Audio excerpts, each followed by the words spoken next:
Энергетика министри Таалайбек Ибраев 10 марттан кийин жарыкты атайын өчүрүү токтой турганын билдирди. Анын айтымында кийинки жумадан тарта күн 15-16 градус жылый баштайт. Демек мында керектөө азайып, чектөө киргизилбей калат. Ал 5 марттан тарта атайын өчүрүү башталганын эскертти. Анда депутат Дастан Бекешев элди кабардар кылуу үчүн өчүрүүнүн графигин соц тармакка жарыялоону талап кылды.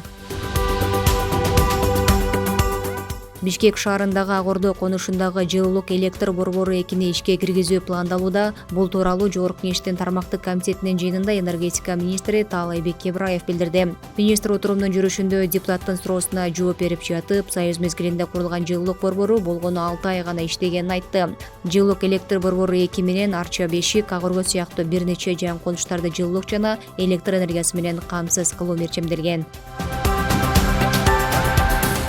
Чүй облустук бириктирилген ооруканасы номер 2 шаардык клиникалык тез жардам ооруканасы болуп өзгөртүлүп, калаанын чыгыш бөлүгүн тейлейт. Бул тууралуу Саламаттык сактоо министрлигинин маалымат кызматы кабарлады. Ага ылайык 5 мартта Саламаттык сактоо министри Алымкадыр Бейшеналиев Чүй облустук бириктирилген ооруканасында болуп, жүргүзүлүп жаткан административдик аймактык реформанын алкагында оорукананы кайра уюштуруу маселесин эмгек жамааты менен талкуулаган.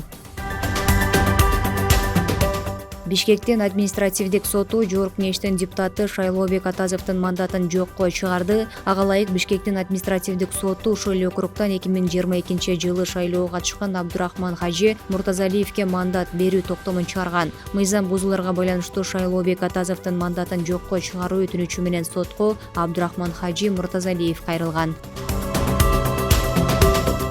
5 мартта Facebook, Messenger, Instagram сыяктуу ири социалдык түйүндөрдүн иши үзгүлтүүгө учурап, көптөгөн колдонуучулар аталган платформаларга бир нече убакыт кире алышкан эмес. Мындай мүчүлүштүктөр дүйнө жүзүнүн бир катар өлкөлөрүндө орун алган. Көйгөй глобалдык маанидеги үзгүлтүүгө учуроо катары сыпатталды. Facebook, Messenger, Instagram тиркемелерине кыргызстандык колдонуучулар да бир нече убакыт кире алышкан эмес. Аталган тиркемелер Meta компаниясына таандык. Компаниянын байланыш бөлүмүнүн башчысы Энди Стоун көйгөй бар экенин моюндап, калыбына келтирүү боюнча иштер жүрүп жатканын билдирген.